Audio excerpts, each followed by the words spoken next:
الحمد لله وكفى وسلام على عباده الذين اصطفى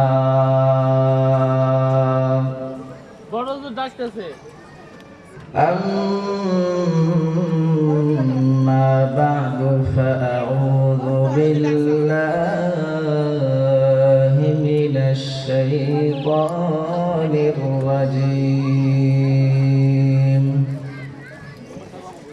بسم الله الرحمن الرحيم أفحسبتم أنما خلقناكم عبثا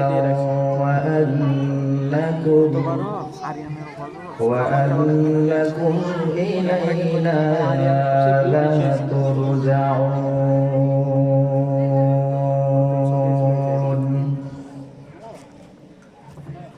قال النبي صلى الله عليه وسلم ليكونن من أمتي أقوام يستحلون الحر والحرير والخمر والمزافير صدق الله المولانا العظيم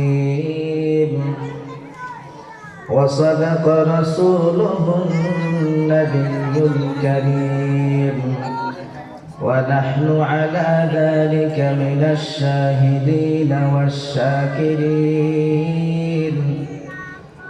والحمد لله رب العالمين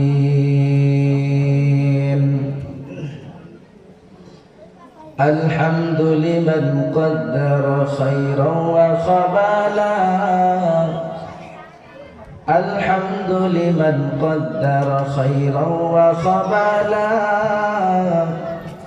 والشكر لمن صور حسنا وجمالا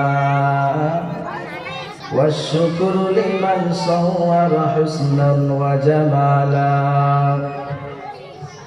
فرد صمد عن صفة الخلق بريء فرد صمد عن صفة الخلق بريء رب أزلي خلق الخلق كمالا رب أزلي خلق الخلق كمالا لا ضد ولا ند ولا حد لمولاه لا ضد ولا ند ولا حد لمولاه الآن كما كان ولم يلق زوالا الآن كما كان ولم يلق زوالا اللهم صل على محمد وعلى آل محمد كما صليت على إبراهيم وعلى آل إبراهيم إنك حميد مجيد اللهم بارك على محمد وعلى آل محمد كما باركت على إبراهيم وعلى آل إبراهيم إنك حميد مجيد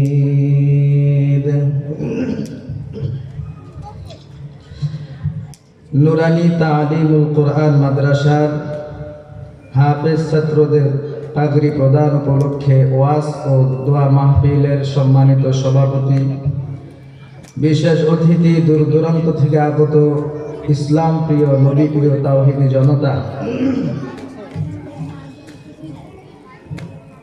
আল্লাহ রাব্বুল আলামিনের দরবারে লাখো কোটি শুকরিয়া যে আল্লাহ তাআলা আমাদেরকে জান্নাতের বাগানে আসার এবং বসার, কিছু কথা বলা এবং শোনার তৌফিক দান করলেন।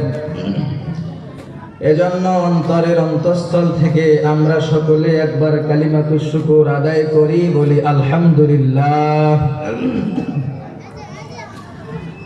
আমার আওয়াজ যে সমস্ত মুমিন ভাই এবং বোনেদের কান পর্যন্ত পৌঁছতেছে, কোরআন এবং হাদিস থেকে দুই একটি কথা বলবো ইনশাআল্লাহ। আমরা সকলেই কথাগুলো আমলের নিয়ে তো শুনে আমল করার চেষ্টা করবো ইনশাআল্লাহ। আল্লাহ রাব্বুল আলামিন এই দুনিয়াতে মানব জাতিকে সৃষ্টি করেছেন একটা উদ্দেশ্য নিয়ে। আল্লাহ তাআলা জিন জাতি এবং মানব জাতিকে অনার্থক দুনিয়াতে পাঠান নাই, অনার্থক দুনিয়াতে আল্লাহ তাআলা সৃষ্টি করেন নাই। কোন একটা উদ্দেশ্য নিয়েই আল্লাহ তাআলা আমাদেরকে দুনিয়ার জমিনে পাঠিয়েছেন। আল্লাহ তাআলা আমাদেরকে অনার্থক যে সৃষ্টি করেন নাই, এ ব্যাপারে আল্লাহ তাআলা সূরাতুল মুমিনুনের 115 নম্বর আয়াতে আল্লাহ তাআলা বলেন, আফাহাসিবতুম আন্নামা খালাকনাকুম আবাসান ওয়া আন্নাকুম ইলাইনা লা তুরজাউন। আল্লাহ রাব্বুল আলামিন বলেন, হে দুনিয়ার মানুষ, তোমরা কি এটা ভাবো, তোমরা কি এটা মনে করো, আন্নামা খালাকনাকুম আবাসা, আমি আল্লাহ তোমাদেরকে দুনিয়ার জমিনে সৃষ্টি করেছি অনার্থক। আল্লাহ রাব্বুল আলামিন বলেন, তোমরা কি এটা মনে করো, তোমরা কি এটা ধারণা করো, দুনিয়ার জমিনে আমি আল্লাহ তোমাদেরকে সৃষ্টি করেছি অনার্থক সৃষ্টি করেছি, এবং কি তোমরা ধারণা করো ওয়া আন্নাকুম ইলাইনা লা তুরজাউন। আর তোমরা কি এটা মনে করো, এটা ধারণা করো তোমরা আমার কাছে আর কোনোদিন ফিরে আসবে না? না না, এমনটা হবে না, বরং তোমাদের ধারণা হলো মিথ্যা। আমি আল্লাহ দুনিয়ার জমিনে তোমাদেরকে অনার্থক সৃষ্টি করি নাই, এবং তোমরা যে ধারণা করো তোমরা আমার কাছে ফিরে আসবে না, এমনটাও হবে না, বরং প্রত্যেকটা নর এবং নারীকে আমি আল্লাহর কাছে ফিরে আসতে হবে। তো আল্লাহ তাআলা আমাদেরকে দুনিয়াতে অনার্থক সৃষ্টি করেন না। আল্লাহ রাব্বুল আলামিন বলেন, ওয়া মা খালাকনাস সামাআ ওয়াল আরদা ওয়া মা বাইনাহুমা বাতিলা। আল্লাহ রাব্বুল আলামিন বলেন, দুনিয়া আসমান এবং জমিনের মাঝে যা কিছু আমি আল্লাহ সৃষ্টি করেছি, এই যত মাখলুকাত আমি আল্লাহ আসমান এবং জমিনের মধ্যে সৃষ্টি করেছি, এগুলোকে আমি আল্লাহ অনার্থক সৃষ্টি করি নাই। আমি আল্লাহ এগুলোকে বাতিল রূপে সৃষ্টি করি নাই। একটা মূল উদ্দেশ্য নিয়ে দুনিয়ার জমিনে আমি আল্লাহ মানব জাতিকে পাঠিয়েছি। এবার প্রশ্ন জাগতে পারে, আল্লাহ দুনিয়ার জমিনে আপনি মানব জাতিকে অনার্থক পাঠান নাই, সৃষ্টি করেন নাই, তাহলে আপনার মূল লক্ষ্য উদ্দেশ্য কি? মানব জাতিকে দুনিয়ার বুকে পাঠানোর মূল কারণ, মূল উদ্দেশ্যটা কি? আল্লাহ রাব্বুল আলামিন সূরা যারিয়াতের 56 নম্বর আয়াতে আল্লাহ রাব্বুল আলামিন বলেন, ওয়া মা খালাকতুল জিন্না ওয়াল ইনসা ইল্লা লিয়াবুদুন।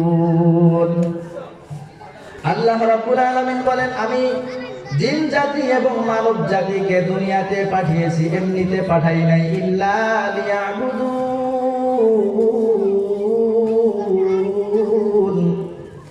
জিন এবং মানব জাতিকে দুনিয়ার জমিনে পাঠিয়েছি, আমার মূল উদ্দেশ্য হলো আমার বান্দা আমার গোলামি করবে, তাছাড়া দুনিয়ার কারো গোলামি করবে না। বোঝা গেল আল্লাহ তাআলা আমাদেরকে দুনিয়াতে অনার্থক পাঠান নাই। আল্লাহর মূল উদ্দেশ্য হলো জিন জাতি এবং মানব জাতি আল্লাহর গোলামি করবে, দুনিয়ার আর কারো গোলামি করবে না। এই উদ্দেশ্য নিয়ে আল্লাহ তাআলা জিন জাতি এবং মানব জাতিকে দুনিয়াতে পাঠাইলেন। এবার আবার প্রশ্ন জাগতে পারে, আল্লাহ দুনিয়াতে আপনার গোলামি করার জন্য পাঠাইলেন, আল্লাহ দুনিয়াতে আপনার গোলামি করার জন্য পাঠাইলেন, কতদিন পর্যন্ত আপনার গোলামি করব? ও আল্লাহ দুনিয়াতে আপনার ইবাদত করব, আপনার গোলামি করব, কতদিন আপনার গোলামি করব? আল্লাহ তাআলা সূরা হিজরের 99 নম্বর আয়াতে বলেন, ওয়া'বুদ রাব্বাকা হাত্তা ইয়াতিয়াকাল ইয়াকিন। আল্লাহ রাব্বুল আলামিন বলেন, তোমাদের এই প্রশ্ন জাগতে পারে, আমি আল্লাহ তোমাদেরকে দুনিয়াতে পাঠাইলাম আমি আল্লাহর গোলামি করার জন্য। দুনিয়াতে অনেক মানুষ থাকবে যারা মানুষকে পথভ্রষ্ট করার জন্য এমন এমন কথা বলবে, তারা বলবে একদিন ইবাদত করার মতো ইবাদত করলেই চলবে, আর ইবাদত করা লাগবে না। আল্লাহ তাআলা তো গায়েবের মালিক, আল্লাহ জানেন দুনিয়াতে এমন মানুষের আবির্ভাব ঘটবে যারা মানুষের মধ্যে ফিতনা ছড়াবে, মানুষকে পথভ্রষ্ট করার জন্য মানুষকে বলবে, এ মানুষ ইবাদত করার মতো যদি তুমি একবার ইবাদত করো, জীবনে আর কোনোদিন ইবাদত লাগবে না। আমার আল্লাহ তাদের প্রশ্নের জবাবে সূরা হিজরের 99 নম্বর আয়াতে জানাই দিলেন, ওয়া'বুদ রাব্বাকা হাত্তা ইয়াতিয়াকাল ইয়াকিন। শুধুমাত্র একদিন ইবাদত করলে চলবে না, এক সপ্তাহ ইবাদত করলে চলবে না, এক মাস ইবাদত করলে চলবে না, এক বছর ইবাদত করলে চলবে না, 50 বছর ইবাদত করলে চলবে না, বরং আমি আল্লাহ তোমাদেরকে আদেশ করলাম, ওয়া'বুদ রাব্বাকা হাত্তা ইয়াতিয়াকাল ইয়াকিন। যতদিন পর্যন্ত তোমার কাছে মৃত্যু না আসবে, মৃত্যু আসার আগ পর্যন্ত আমি রবের গোলামি করবা। বোঝা গেল আল্লাহ তাআলা দুনিয়ার জমিনে আমাদেরকে অনর্থক পাঠান নাই। কি উদ্দেশ্যে আল্লাহ দুনিয়াতে পাঠাইলেন? আল্লাহ বললেন আমি রবের গোলামি করবা। আল্লাহ কতদিন গোলামি করব? আল্লাহ তাআলা জানাই দিলেন, যতদিন মৃত্যু না হবে ততদিন পর্যন্ত আমি রবের গোলামি করবা। এবার আমার প্রশ্ন জাগতে পারে, আল্লাহ মৃত্যু পর্যন্ত যদি আপনার গোলামি করতে হয় তাহলে কি আমাদের প্রত্যেককে মরা লাগবে? আল্লাহ তাআলা বলেন, হ্যাঁ, কুল্লু নাফসিন যায়িকাতুল মাউত। জীবন নামক বস্তু যার ভিতর থাকবে, প্রত্যেকটা প্রাণীকে মৃত্যুর স্বাদ গ্রহণ করতে হবে। আল্লাহ রাব্বুল আলামিন আমাদেরকে স্পষ্ট ভাষায় জানিয়ে দিলেন, মৃত্যু পর্যন্ত ইবাদত করবা। আবার আমরা আল্লাহর কাছে জিজ্ঞাসা করলাম, আল্লাহ মৃত্যু পর্যন্ত যদি আপনার ইবাদত করা লাগে তাহলে কি মৃত্যুবরণ করাই লাগবে? আল্লাহ বলেন, হ্যাঁ, মৃত্যুবরণ করতেই হবে, মৃত্যুর হাত থেকে কেউ রেহাই পাবে না। وَإِنَّمَا تُوَفَّوْنَ أُجُورَكُمْ يَوْمَ الْقِيَامَةِ। কিয়ামতের দিন প্রত্যেকটা মানুষকে পরিপূর্ণরূপে তার প্রতিদান দেওয়া হবে। বিন্দু মাত্র পরিমাণ, বিন্দু পরিমাণ যদি নেক আমল করে তার হিসাব নেওয়া হবে। বিন্দু পরিমাণ যদি গুনাহের কাজ করে, অপকর্ম করে, এই বিন্দু পরিমাণ অপকর্মের হিসাবও সেদিন পরিপূর্ণরূপে নেওয়া হবে।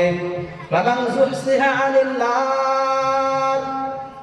যে সমস্ত লোকেরা, যে সমস্ত লোকদেরকে জাহান্নাম থেকে বের করে দেওয়া হবে, ওয়া উদখিলাল জান্নাহ, এবং জান্নাতে প্রবেশ করানো হবে, আল্লাহ বলেন ফাকাদ ফাজ, এরাই হলো সফল কাম। তাহলে বোঝা গেল আল্লাহ দুনিয়াতে আমাদের অনার্থক পাঠান নাই। কেন পাঠাইলেন? আল্লাহ বলে দিলেন আমি রবের গোলামি করবা। আবার প্রশ্ন করলাম, আল্লাহ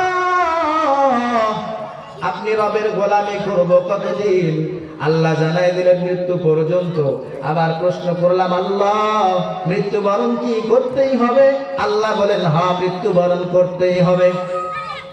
আবার প্রশ্ন জাগতে পারে, আল্লাহ মৃত্যুবরণ যদি করতেই হয়, এই মৃত্যু থেকে যদি আমি পলায়ন করি, আমি বাংলাদেশে আছি, বাংলাদেশ থেকে ইন্ডিয়া পালাইলাম, ইন্ডিয়া থেকে শ্রীলঙ্কা পালাইলাম, আল্লাহ রাশিয়া পালাইলাম, বাংলাদেশ থেকে যদি বিভিন্ন রাষ্ট্রে মৃত্যুর হাত থেকে পলায়ন করার চেষ্টা করি তাহলে কি মৃত্যুর হাত থেকে বাঁচতে পারবো কিনা? আল্লাহ বলেন না না, কুল ইন্নাল মাউতাল্লাযী তাফিররুনা মিনহু ফাইন্নাহু মুলাকীকুম। আল্লাহ বলেন তুমি যেখানেই থাকো না কেন, যেখানেই থাকো না কেন, বাংলাদেশ থেকে তুমি যেই দেশেই যাও না কেন, মৃত্যু থেকে পলায়ন করলে তোমার কোনো লাভ হবে না। আল্লাহ তাআলা পয়গম্বরের মাধ্যমে জানাই দিলেন, পয়গম্বর দুনিয়াবাসী আপনার যত উম্মত আছে প্রত্যেকটা উম্মতকে আপনি জানাই দেন, লা ইয়ানফাউকুমুল ফিরার ইন ফারারতুম মিনাল মাউত। দুনিয়াবাসী মানুষদেরকে জানায় দেন, এরা যদি মৃত্যুর হাত থেকে পলায়ন করতে চায়, মৃত্যুর হাত থেকে পলায়ন করা তাদের কোনো উপকারে আসবে না। বোঝা গেল, মৃত্যুর হাত থেকে যদি আমরা পলায়ন করি, মৃত্যুর হাত থেকে আর কেউ আমরা রক্ষা পাবো না। এবার আবার প্রশ্ন জাগতে পারে, মালিক মৃত্যুর হাত থেকে যদি পলায়ন করেও বাঁচতে না পারি, তাহলে কি মৃত্যু আমাদের সাথে মোলাকাত করবে? আল্লাহ তাআলা সূরাতুল জুমার মধ্যে বলেন, কুল ইন্নাল মাউতাল্লাযী তাফিররুনা মিনহু ফাইন্নাহু মুলাকীকুম। আল্লাহ তাআলা পয়গম্বরের মাধ্যমে জানায় দিলেন, পয়গম্বর আপনি দুনিয়াবাসী আপনার উম্মতকে রেখে জানায় দেন, ইন্নাল মাউতাল্লাযী তাফিররুনা, তারা যদি মৃত্যু থেকে পলায়ন করে, মৃত্যু থেকে তারা বাঁচতে পারবে না। ফাইন্নাহু মুলাকীকুম, মৃত্যু একদিন না একদিন তোমার সাথে মুলাকাত করবে। তাহলে বোঝা গেল মৃত্যুর হাত থেকে কেউ আমরা বাঁচতে পারবো না। আবার যদি প্রশ্ন করি, মাবুদ মৃত্যুর হাত থেকে এত চেষ্টা করলাম, পলায়ন করতে পারলাম না, মৃত্যু আমার সাথে সাক্ষাৎ করবে। আল্লাহ তবে একটা আমার মনে প্রশ্ন জাগে, কি প্রশ্ন? আল্লাহ আমি যদি দুর্বোধ্য কোনো প্রাচীরের মধ্যে আবদ্ধ থাকি, বিশাল বড় অট্টালিকা বানানোর পরে অট্টালিকার মধ্যে দুর্বোধ্য প্রাচীর নির্মাণ করে প্রাচীরের মধ্যে যদি আমি মৃত্যুর হাত থেকে বাঁচার চেষ্টা করি, তাহলে কি পারবো কিনা? আল্লাহ তাআলা জানায় দেন, আইনামা তাকুনু ইউদরিকুমুল মাউত ওয়ালাউ কুনতুম ফি বুরুজিম মুশাইয়াদা। আল্লাহ তাআলা বলেন, তোমার অন্তরে একটা প্রশ্ন জাগতে পারে, তুমি যদি কোনো দুর্বোধ্য কোনো প্রাচীরের মধ্যে আবদ্ধ থাকো, মৃত্যুর হাত থেকে বাঁচতে পারবা কিনা? আল্লাহ বলে, না না, দুর্বোধ্য কোনো প্রাচীরের মধ্যেও যদি বান্দা তুমি লুকায়িত থাকো, মৃত্যু নামক বস্তু তোমার সাথে সাক্ষাৎ করবে। মৃত্যু থেকে বাঁচার কোনো রাস্তা আমি দুনিয়াতে রাখি নাই। বোঝা গেল মৃত্যুবরণ করা লাগবে। জিন ইনসান প্রত্যেকটা মানুষ, প্রত্যেকটা পশু পাখিকে দুনিয়ার জমিন থেকে বিদায় নিয়ে কবরে যাইতে হবে। কবরে যাওয়ার পর যখন মৃত্যু হয়ে যাবে, মৃত্যু হওয়ার পর আমরা প্রত্যেকটা মানুষ যেই ময়দানে উঠব, যেই ময়দানে উপস্থিত হব, ওই ময়দানকে বলা হয় কিয়ামতের ময়দান। মৃত্যুর পর প্রত্যেকটা মানুষ কিয়ামতের ময়দানে উপস্থিত হবে। কিয়ামতের ময়দান কি জিনিস? কিয়ামতের ময়দান ওই ময়দানকে বলা হয়, মৃত্যুর পর যত মানুষ ইনসান আছে, সমস্ত জিন ইনসান যে ময়দানে একত্রিত হবে, এই হিসাব নিকাশ নেওয়া হবে। এই হিসাব নিকাশ নেওয়ার ময়দান কি বলা হয়? কিয়ামতের ময়দান। আল্লাহ রাব্বুল আলামিন বলেন, ফানফিখা ফিস-সূর فصعق من في السماوات ومن في الأرض إلا من شاء الله। আল্লাহ রাব্বুল আলামিন বলেন, কিয়ামতের ময়দান কাকে বলা হয়? ইসরাফিল আলাইহিস সালাতু ওয়াস সালাম প্রথমবার যখন সিংহার মধ্যে ফুঁক দিবেন, প্রথমবার সিংহায় ফুঁক দেওয়ার সাথে সাথে আসমান এবং জমিনে যা কিছু আছে সব কিছু লণ্ডভণ্ড হয়ে যাবে। আসমান এবং দুনিয়ার মাঝে যা কিছু আছে সব কিছু শেষ হয়ে যাবে। আসমান তার আসমানের জায়গায় থাকতে পারবে না, জমিন তার জমিনের জায়গায় থাকতে পারবে না, পাহাড় তার পাহাড়ের জায়গায় থাকতে পারবে না। প্রত্যেকটা জিনিস ধ্বংস হয়ে যাবে। ইসরাফিল আলাইহিস সালাতু ওয়াস সালাম যখন প্রথম সিংহায় ফুৎকার দিবেন, প্রথম ফুৎকার দেওয়ার সাথে সাথে আসমান জমিনে যা কিছু আছে সব কিছু শেষ হয়ে যাবে। সুম্মা নুফিখা ফীহি উখরা, এরপর দ্বিতীয়বার যখন ইসরাফিল আলাইহিস সালাতু ওয়াস সালাম সিংহায় ফুৎকার দিবেন, ফাইদা হুম কিয়ামুন ইয়ানজুরুন, যত মানুষ যত ইনসান মৃত্যুবরণ করেছে প্রত্যেকটা মানুষ হাসরের ময়দানে উপস্থিত হবে। প্রত্যেকটা মানুষ হাসরের ময়দানে দাঁড়াইবে। দাঁড়ানোর পর হাসরবাসীরা সবাই দেখতে থাকবে। এটাকেই বলা হয় কিয়ামতের ময়দান। মানুষ মারা যাওয়ার পর কিয়ামতের ময়দানে উপস্থিত হবে। এই কিয়ামতের ময়দান সম্পর্কে আমাদের চারটা আকীদা বিশ্বাস পোষণ করা লাগবে। কয়টা? চারটা। কিয়ামতের ময়দান সম্পর্কে আমাদের চারটা আকীদা পোষণ করতে হবে। এক নাম্বার, কিয়ামতের ময়দান যখন সংগঠিত হবে সব কিছু ধ্বংস হয়ে যাবে। আল্লাহ রাব্বুল আলামিন বলেন, দুনিয়াতে যা কিছু আছে যখন কিয়ামত সংগঠিত হয়ে যাবে, কুল্লু শাইইন হালিকুন ইল্লা ওয়াজহা, কিয়ামতের ময়দান যখন সংগঠিত হয়ে যাবে সব কিছু ধ্বংস হয়ে যাবে। আমি আল্লাহ ছাড়া কোনো কিছু থাকবে না, সব কিছু ধ্বংস হয়ে যাবে। কিয়ামত সম্পর্কে এক নাম্বার আকীদা বিশ্বাস, কিয়ামত যখন সংগঠিত হয়ে যাবে আল্লাহ তাআলা সব কিছু ধ্বংস করে দিবেন। দুই নাম্বার আকীদা বিশ্বাস, যখন সব কিছু লন্ডভন্ড হয়ে যাবে, আসমান জমিন পাহাড় পর্বত সব কিছু যখন ধ্বংস হয়ে যাবে, কিয়ামত সম্পর্কে দুই নাম্বার আকীদা বিশ্বাস, সব কিছু ধ্বংস হয়ে যাওয়ার পর সবাই আমরা আল্লাহর কাছে উপস্থিত হব। আল্লাহ রাব্বুল আলামিন বলেন, সুম্মা ইন্নাকুম ইয়াওমাল কিয়ামাতি তুবআসুন। আল্লাহ রাব্বুল আলামিন বলেন, কিয়ামত যখন সংগঠিত হয়ে যাবে সব কিছু ধ্বংস হয়ে যাবে। সুম্মা ইন্নাকুম ইয়াওমাল কিয়ামাতি তুবআসুন, কিয়ামত সংগঠিত হয়ে যাওয়ার পর দুই নাম্বার আকীদা বিশ্বাস, আমাদের প্রত্যেকটা মানুষকে আমাদের মালিকের দরবারে উপস্থিত হতে হবে। সব ধ্বংস হয়ে যাওয়ার পর আমরা মানুষ, সমস্ত মানুষ আল্লাহর কাছে উপস্থিত হয়ে যাব। এটা দুই নাম্বার আকীদা বিশ্বাস।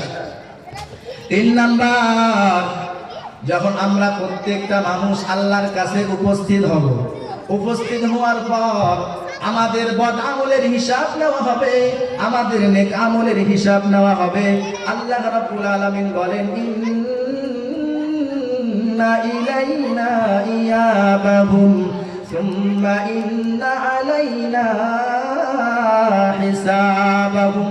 আল্লাহ রাব্বুল আলামিন বলেন, এক নাম্বার আকীদা বিশ্বাস, সব কিছু ধ্বংস হয়ে যাবে। দুই নাম্বার, সব কিছু ধ্বংস হয়ে যাওয়ার পর আমরা সবাই আল্লাহর কাছে উপস্থিত হব। আল্লাহ আমাদেরকে পুনরুত্থিত করবেন, পুনরায় জীবিত করবেন। তিন নাম্বার আকীদা বিশ্বাস, আল্লাহ তাআলা আমাদেরকে পুনরায় জীবিত করার পর আল্লাহ তাআলা আমাদের থেকে হিসাব নেবেন।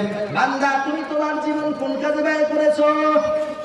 এই কিয়ামতের ময়দানে পাঁচটা প্রশ্নের উত্তর দেওয়া ছাড়া কোন মানুষ, কোন আদম সন্তান তার পা উঠাইতে পারবে না। ক্বালান নবী সাল্লাল্লাহু আলাইহি ওয়া আলিহি ওয়া সাল্লাম, লা তাযালু কদামা ইবনি আদম। আল্লাহর নবী বলেন, মিন ইনদি রাব্বিহি ইয়াওমাল কিয়ামাহ, কিয়ামতের দিন আদম সন্তান আল্লাহর সামনে থেকে তার পা উঠাইতে পারবে না, হাত্তা ইউসআলা আন খামসিন, পাঁচটা প্রশ্ন করার আগ পর্যন্ত কোন মানুষ তার পা উঠাইতে পারবে না। এক নাম্বার, আন উমরিহি, এই বান্দা তুমি তোমার জীবন কোন কাজে ব্যয় করেছো? আন উমরিহি ফিমা আফনা, বান্দা তুমি তোমার জীবন কোন কাজে ব্যয় করেছো? 2 নাম্বার ওয়ান শাবাবি, বান্দা তোমাকে না আমি একটা যৌবন দান করেছিলাম, যৌবনের হিসাব দাও। এরপর হাসরের ময়দান থেকে সামনে পা বাড়াও। ফিমা আবলা, তোমাকে আমি আল্লাহ যৌবন দান করেছি, বলো এই যৌবন তুমি কোন কাজে ব্যয় করেছো? 3 নাম্বার ওয়ান মালিহি, সম্পদ সম্পর্কে জিজ্ঞাসা করা হবে। বান্দা ফিমা আনফাকা, বান্দা বলো মিন আইনা তাসাবা, তোমাকে আমি আল্লাহ সম্পদ দিয়েছিলাম, কোথা থেকে কোন কাজ করে তুমি সম্পদ উপার্জন করেছো? 4 নাম্বার ওয়া ফিমা আনফাকা, আমি আল্লাহ তোমাকে যে সম্পদ দিয়েছিলাম এই সম্পদ তুমি কোন কাজে ব্যয় করেছো? আল্লাহ তাআলা এই প্রশ্ন করবেন। প্রশ্ন 5টা প্রশ্ন করার পর আদম সন্তান তার পা উঠাইতে পারবে। এই 5টা প্রশ্নের উত্তর দেওয়ার আগ পর্যন্ত বনি আদম কোন মানুষ তার 2 পা উঠাইতে পারবে না। এটাই হলো হাসরের ময়দান। এই হাসরের ময়দান সম্পর্কে 3 নাম্বার আকীদা বিশ্বাস। আল্লাহ তাআলা আমাদের হিসাব নিকাশ নেবেন। ইন্না ইলাইনা ইয়াবাহুম সুম্মা ইন্না আলাইনা হিসাবাহুম। আল্লাহ বলে বান্দা তুমি আমার কাছেই ফিরে আসবা এবং তোমার হিসাব নিকাশের দায়িত্ব আমি আল্লাহর কাছে, আমি আল্লাহ তোমার হিসাব নিব। 3 নাম্বার আকীদা বিশ্বাস গেল। কিয়ামত সম্পর্কে 4 নাম্বার আকীদা বিশ্বাস। আল্লাহ তাআলা যখন বান্দা বান্দির হিসাব নেওয়া শেষ করবেন, যারা সৌভাগ্যবান হবে তারা যাবে জান্নাতে, আর যারা হতভাগা হবে তারা যাবে জাহান্নামে। আল্লাহ রাব্বুল আলামিন বলেন ফাআম্মাল্লাযীনা শাকু ফাফিন নারি লাহুম ফিহা যাফিরুন ওয়া শাহীক। আল্লাহ রাব্বুল আলামিন বলেন কিয়ামতের ময়দানে বান্দা বান্দির যখন হিসাব নেওয়া হবে, হিসাব নিকাশ নেওয়ার পর যারা হবে হতভাগা, যারা কপাল পোড়া হবে, ফাআম্মাল্লাযীনা শাকু ফাফিন নার, যারা হতভাগা হবে এরা যাবে জাহান্নামে। ফিহা যাফিরু ওয়া শাহীক, জাহান্নামে যাওয়ার পর চিৎকার করতে থাকবে, আর্তনাদ করবে, কান্নাকাটি করবে, কোনো লাভ হবে না। আল্লাহ বলেন আমি আল্লাহ যখন তাদের হিসাব নিকাশ নেব, হিসাব নিকাশ নেওয়ার পর একদল যাবে জাহান্নামে, এরা হবে হতভাগা। জাহান্নামে যাওয়ার পর আর্তনাদ করতে থাকবে, চিৎকার করতে থাকবে, কিন্তু সেদিনকার চিৎকার আর আর্তনাদ তার কোনো কাজে আসবে না। এরপর আল্লাহ রাব্বুল আলামিন বলেন ওয়া আম্মাল্লাযীনা সুইদু ফাফিল জান্নাতি খালিদিনা ফিহা। আল্লাহ রাব্বুল আলামিন বলেন আমি আল্লাহ হিসাব নিকাশ নেওয়ার পর যারা সৌভাগ্যবান হবে তারা আমি আল্লাহর বানানো জান্নাতে চলে যাবে। সুবহানাল্লাহ। তাহলে কিয়ামতের ময়দান সম্পর্কে 4 নাম্বার আকীদা বিশ্বাস হলো আল্লাহ তাআলা আমাদের হিসাব নিকাশ নেওয়ার পর একদলকে যা পাঠাবে জাহান্নামে, আরেক দলকে পাঠাবে জাহান্নামে। আল্লাহ তাআলা আমাদের সবাইকে জান্নাতি হিসাবে কবুল করুন। সবাই বলেন আমিন। বোঝা গেল হাসরের ময়দানে আমাদের সবাইকে উপস্থিত হতে হবে। বোঝা গেল কিয়ামত সংগঠিত হবে। কিয়ামত কি হবে? সংগঠিত হবে। এবার আমরা যদি আল্লাহকে বলি আল্লাহ কিয়ামতের ময়দানে আপনি আমাদের হিসাব নিকাশ নেবেন, তাহলে কি কিয়ামতের ময়দান সংগঠিত হবে? আল্লাহ বলেন হ্যাঁ, কিয়ামতের ময়দান সংগঠিত হবে। আল্লাহ তাআলা বলেন ইন্নাস সাআতা লাআতিয়াতুন লা রাইবা ফিহা, কিয়ামতের ময়দান সংগঠিত হবে, এই ব্যাপারে কোনো সন্দেহ নাই। আবার প্রশ্ন জাগে আল্লাহ কিয়ামতের ময়দান তো সংগঠিত হবে, আপনি কেন বললেন এর ব্যাপারে কোনো সন্দেহ নাই? কারণ দুনিয়াতে কিছু কাফের বেঈমান আছে, এরা হাসরের ময়দানকে বিশ্বাস করে না, কিয়ামতের ময়দানকে বিশ্বাস করে না। ওয়াকাল আল্লাযীনা কাফারু লা তা'তিনাস সাআ। আল্লাহ রাব্বুল আলামিন বলেন দুনিয়াতে কিছু কাফের মুশরিকের গোষ্ঠী থাকবে, এরা কিয়ামত দিবসকে বিশ্বাস করবে না। এজন্যই আমি আল্লাহ বলে দিলাম ইন্নাস সাআতা লাআতিয়াতুন লা রাইবা ফিহা, কিয়ামত সংঘটিত হবে, এই ব্যাপারে কোনো সন্দেহ নাই। তাহলে বোঝা গেল আমাদের প্রত্যেকটা মানুষকে কিয়ামতের ময়দানে উপস্থিত হতেই হবে। আমরা মানুষ, পুরুষ হোক আর নারী হোক, প্রত্যেকটা মানুষ কিয়ামতের ময়দানে উপস্থিত হয়ে যাবে। আবার যদি প্রশ্ন থাকে আল্লাহ কিয়ামত কখন সংঘটিত হবে, আল্লাহ তাআলা বলেন ইয়াসআলুকান নাসু আনিস সাআহ কুল ইন্নামা ইলমুহা ইনদাল্লাহ। পয়গম্বর, দুনিয়াবাসী কিছু মানুষ আপনাকে প্রশ্ন করে কিয়ামত দিবস সম্পর্কে, দুনিয়ার মানুষ আপনাকে প্রশ্ন করে, আপনি তাদেরকে জানায় দেন কুল ইন্নামা ইলমুহা ইনদা রাব্বি। কিয়ামত কখন সংঘটিত হবে আমি পয়গম্বর জানি না। এই কিয়ামত সংঘটিত হওয়ার জ্ঞান, কিয়ামত সংঘটিত হওয়ার ইলম একমাত্র কেবলমাত্র আমার মালিক আল্লাহ জানে, তাছাড়া দুনিয়ার কেউ জানে না।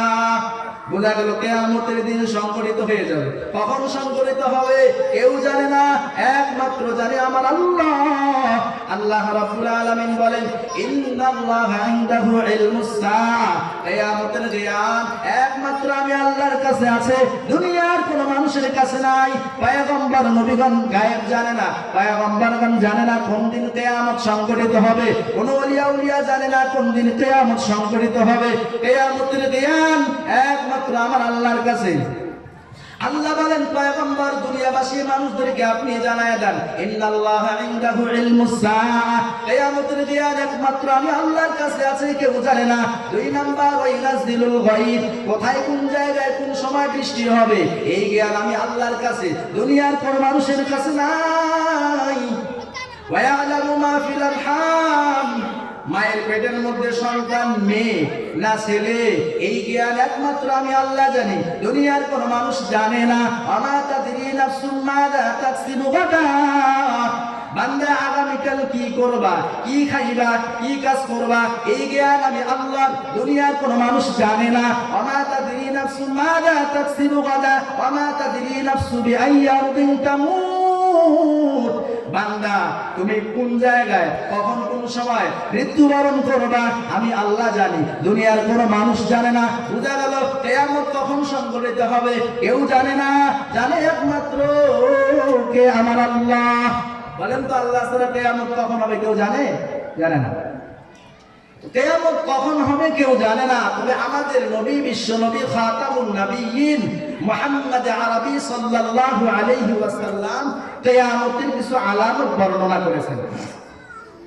এই কিয়ামতের আলামত সম্পর্কে দুইটা আলামত আপনাদের কাছে আমি বলবো, দেখুন তো এই দুইটা আলামত দুনিয়াতে প্রকাশ পেয়েছে কিনা। যদি এই দুইটা আলামত প্রকাশ পেয়ে থাকে তাহলে বুঝবেন কিয়ামত সন্নিকটে চলে আসছে, কিয়ামত অতি নিকটে চলে আসছে। আল্লাহ রাসূল সাল্লাল্লাহু আলাইহি ওয়াসাল্লাম কিয়ামতের আলামত সম্পর্কে একটা আলামত বর্ণনা করেছেন, যে আলামতের কথা আল্লাহ রাসূল সাল্লাল্লাহু আলাইহি ওয়াসাল্লাম বুখারী শরীফের 5590 নম্বর হাদিসে আল্লাহ রাসূল বর্ণনা করেছেন কিয়ামতের আগে একটা আলামত সংঘটিত হবে, যে আলামতটা হলো মানুষ হালালকে হারাম মনে করবে, মানুষ হারামকে হালাল মনে করবে। কি মনে করবে? মানুষ হারামকে হালাল মনে করবে। দেখেন এবার হাদিসটা আপনাদের কাছে বর্ণনা করি। আল্লাহর রাসূল এই হাদিসে আমাদেরকে কয়েকটা আলামত বলছেন।